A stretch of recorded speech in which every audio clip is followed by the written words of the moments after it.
Hello guys, I'm back. So, ngayon po meron akong bagong alaga guys. Turo ko sa inyo kung paano sila i-transfer sa kanilang mga aquarium. So, kung hindi pa kayo nakakapag-subscribe, pindutin lang po ang subscribe, like, and notification bell. So, papakita ko po sa inyo kung paano ko siya i-transfer ng tamang procedure. So, panoorin nyo lang po guys ha. So, ito na po siya.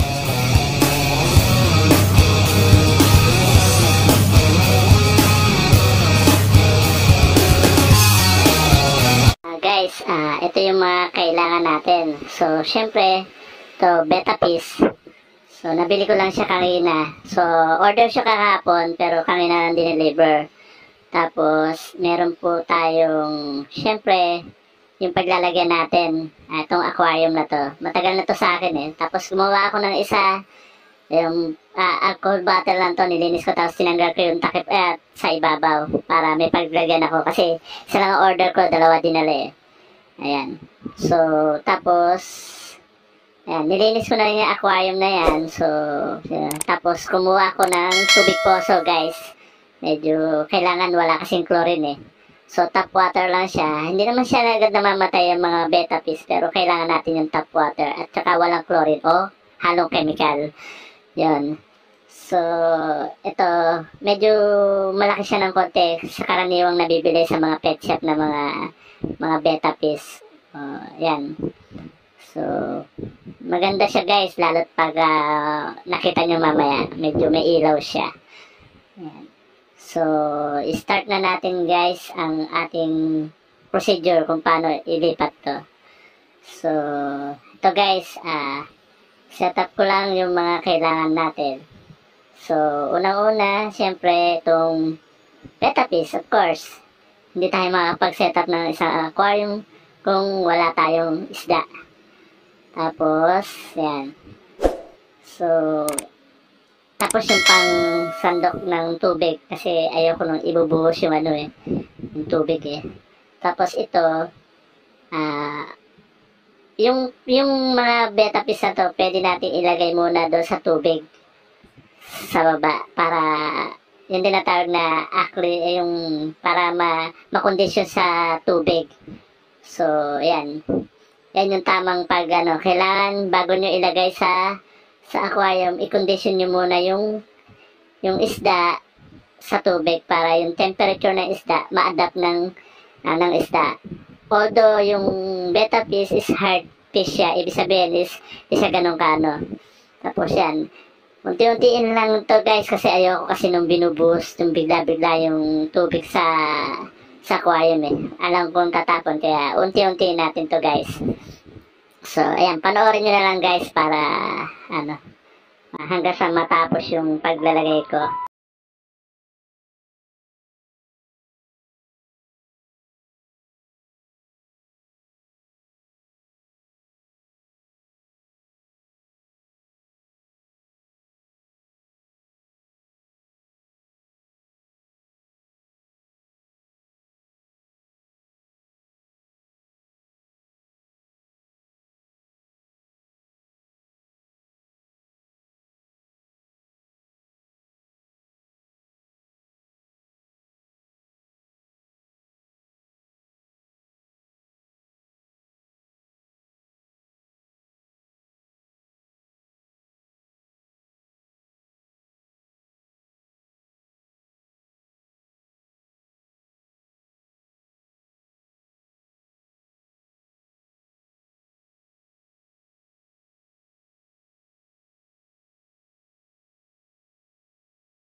Guys, ililipat na natin yung isda. So, kunin ko muna yung isa kasi nalagyan ko na ng sapat na tubig yung aquarium na paglalagyan sa kanya. So, ilalagay ko lang siya dito. So, step aside natin yan mamaya para makondisyon rin siya sa temperature ng tubig na kanyang paglalagyan. So, yun namang isa sa ginawa nating aquarium. So, itabi ko muna to para hindi natin siya matabig. Baka kasi matabig natin siya. So, ayan. So, gano'n rin gagawin ko, guys. Medyo nalagyan rin siya ng tubig. So, ito yung, yung alcohol bottle lang na ginawa ko. Kasi, dalawa nga yung dinala. Isa lang muna yung order ko So, ayan, guys. So, gano'n rin. Lalagyan rin natin to ng tubig. Tapos, para mai-transfer na natin siya. So, gano'n rin ang procedure, guys. Medyo punuin lang natin siya ng konti para may setup na natin siya. So, panoorin nyo na lang, guys.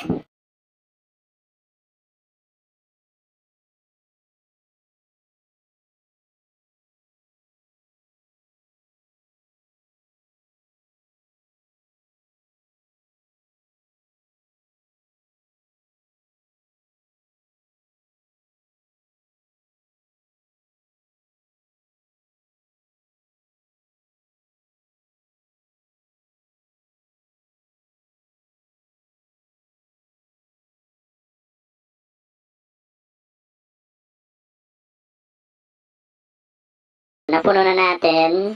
So, kailangan natin ilagay yung isang betta piece para makondisyon siya sa kanyang paglalagyan. So, temporary lang naman to aquarium yung to kasi bukas bibili na ako ng kanyang sariling aquarium parang pambeta. So, ayan guys, kailangan muna natin siya i-condition para mamaya medyo pwede na natin siya ilipat, tanggalin sa kanilang plastic or para So, ayan guys, i-set up lang natin, maya-maya lang pwede na natin siyang ilipat. A few moments later. So, ito na guys, so, ililipat na natin siya sa kanilang mga aquarium. So, nakailang minuto rin na ikinondisyon ko sila. Tapos, ayan. So, it's time para ilipat na sila sa kanilang mga aquarium. So, ayan. So, ang gagawin ko dito guys, hindi ko ibubuhos yung lahat ng tubig na nasa nasa plastic. So, tatapon ko lang yung konti nan guys. Kasi, syempre, medyo madumi ng konti yung tubig na yun. So, hindi naman lahat para hindi naman siya mamatay. So, ayan guys. Kahit ganyan lang, kalahati lang. So, ayan. Dahan-dahan lang yan guys ha. Huwag niyong bibiglain. So, hayaan nyo siyang bumaba siya ng dahan-dahan. So, para hindi naman siya ma-stress. So, ayan. Makikita nyo. So, nag-explore siya sa kanyang bago So, yung kondisyon ng tubig, hindi na siya nabigla. Kasi nga, na-i-condition na natin siya ng ilang minuto. So, siguro mga 10 minutes yun. So, tapos, ito namang isa, ganun rin. So, bawasan rin natin na siya ng tubig. Kasi, hindi pa pwedeng isama yung lahat ng tubig na kung saan siya. Kasi nga, medyo sayang naman yung medyo may dumi kasi ng konti Yan. Yan. Bawasan rin natin siya para hindi naman lahat or hindi naman mapuno yung ating ginawang improvised na aquarium para sa kanya. So, ayan. Gano'n rin ang procedure guys. Dahan-dahanin lang natin siya. Although masikip yung aking ginawa pero ano lang natin. So, ilipat ko na lang siya ng ayos pag nakabili na ako. So, ayan guys. Makikita nyo medyo mabagal pa siya kasi naninibago siya. Ayan. So, step aside natin. Linisin na natin yung pwesto natin para naman medyo maganda siyang tignan. So, ayan guys. Mamaya makikita nyo kung paano yan isa-setup. So, ngayon guys, kinuha ko tong ilaw na to para ma-testing natin. So, ito yung dapat lalagay ko doon sa, ano ko sa Red Belly Pirano ko. Kaso, mas magandang setup sa kanya yung medyo madilim. Although, tsaka wala na nabenta ko na siya kasi nga masyado siya messy. So, ito na. So, ilalagay lang yan dito guys. Maganda to ano kasi kinikilip lang yan dito So, ibaba pa natin yan guys yan.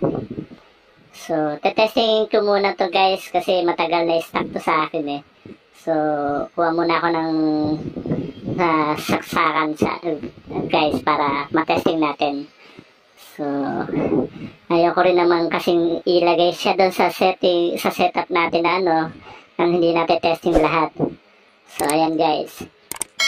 Testing natin siya. Medyo maliwanag siya kasi LED siya pero tama lang yan sa mga aquarium na katulad ng sa beta. So, ayan. So, ayan guys. Maganda siya sa gabi, lalo sa kwarto.